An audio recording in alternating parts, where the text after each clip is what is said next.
Là, je vais vous dire quelque chose qui est très dur à entendre. Il faut que les peuples se libèrent eux-mêmes. Vous avez fait l'expérience du contraire en Libye.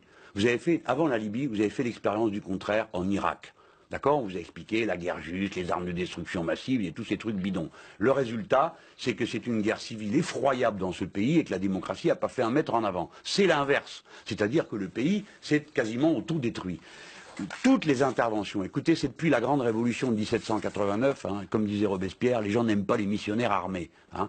Eh bien, tous ces gens sont des missionnaires armés. Et chaque fois qu'on fait ça, qu'on intervient militairement, le résultat est un désastre. Au Nord Mali, par exemple, il faut intervenir ou... Vous voyez, le Nord Mali, pourquoi y a-t-il un problème? Parce que nous avons fait la guerre en Libye dans des conditions telles que les armes se sont répandues de tous côtés. Eh bien, je vous redis qu'au Mali, il n'y a pas de solution militaire. Je vous le redis très tranquillement. Par conséquent, au Mali, ce qu'il faut faire, c'est la concertation nationale et des élections. C'est ça qu'il faut faire au Mali. C'est pas des coups d'État et des interventions militaires. Si vous faites une intervention militaire, si vous aidez les uns contre les autres, le résultat, c'est que il ne faut pas aider à éradiquer AQMI au Nord Mali, selon vous.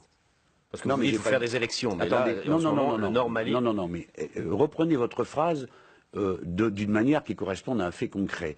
Aider à quoi? Éradiquer AQMI. AQMI au Nord Mali. Voilà, c'est ça. Alors, éradiquer AQMI, comment allons-nous faire? Nous allons envoyer des hélicoptères de combat, des troupes au sol. La France voudrait aider l'Union africaine à le faire. Voilà. Voilà. Est-ce qu'il faut aider l'Union africaine à le faire? Oui, il faut aider l'Union africaine. Voilà. Mais nous n'avons pas, nous, à aller intervenir comment on peut au aider sud de l'Algérie avec nos troupes. Et alors, comment on aide l'Union africaine?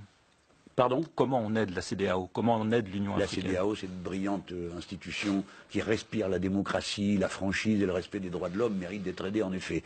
Non, la situation est la suivante. Les seuls militaires, parce que là on peut parler de choses concrètes au lieu de brasser des phrases en général, qui peut aller là-bas? Hein, qui peut faire un travail politique et militaire qui tient à peu près la route avec les armées africaines? Qui peut le faire? Hein? Il n'y en a pas 50 de pays. Le Nigeria et le Sénégal. Le Nigeria, ils sont anglophones. Bon, envoyer des troupes anglophones dans une zone francophone, il y a que vous pour trouver une idée pareille. Deuxième élément, qui pourrait y aller? Le Sénégal. Le Sénégal ne peut pas y aller. Pourquoi? Parce qu'il y a des troupes. C'est la seule armée réellement professionnelle et aguerrie. Que peut-elle faire? Que peut faire? Il ne peut pas parce qu'il y a les soldats de l'ONU au Sénégal sur la question de la Casamance, alors que les Sénégalais sont nos frères et ne mériteraient pas tout ça. Mais bref, c'est eux qui ont demandé à être aidés pour résoudre le problème de la Casamance. Comme quoi, vous voyez qu'en Afrique, on est aussi capable d'avoir des positions ouvertes. Donc voilà, qui voulez-vous envoyer? Qui va-t-on envoyer là-bas? Hein? Allons. Il faut être sérieux un peu. Si c'est pour organiser une mêlée au nord du Mali, qui contamine toute la région, qui distribue des armes de tous les côtés, et qu'à la fin, nous Français, on se retrouve englués jusqu'aux essieux dans quelque chose qui, par définition, sera ingérable, ce serait une erreur totale. En Afrique, il faut faire de la politique. Et chaque fois que nous avons fait autre chose, nous sommes allés à un désastre. Regardez ce que nous avons fait en Côte d'Ivoire. Hein, vous étiez tous à faire des sauts périlleux arrière, la démocratie, les droits de l'homme, c'était Gbagbo, l'abominable homme des neiges.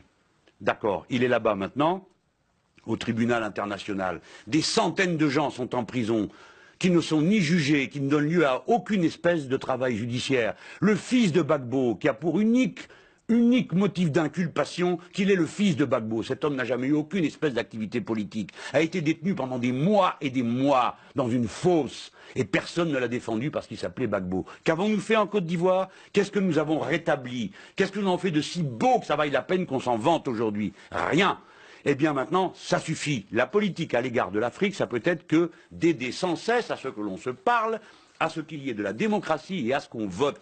Les Maliens, je vous le rappelle, ont été parmi les plus brillants après le grand discours de François Mitterrand à la Baule, quand partout on a commencé à établir la démocratie et le multipartidarisme.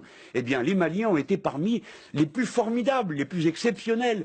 Donc il ne faut pas douter des Maliens. Ils ont une aptitude à la démocratie et à la bonne compréhension. Alors si demain, un gouvernement malien, avec ses propres armes, sa propre armée, sa propre légitimité fondée sur le vote des citoyens, prenez la décision d'aller faire la guerre à des troupes qui seraient arrivées dans notre pays, armées par d'autres pays, ce serait une autre situation. Mais là, il s'agit, alors qu'on a un pouvoir brinque-ballant, d'aller implanter tout d'un coup nos armées en aidant je ne sais quel condottiere du coin, mercenaires de toutes sortes que l'on rassemblerait, rameuterait, pour aller faire quoi?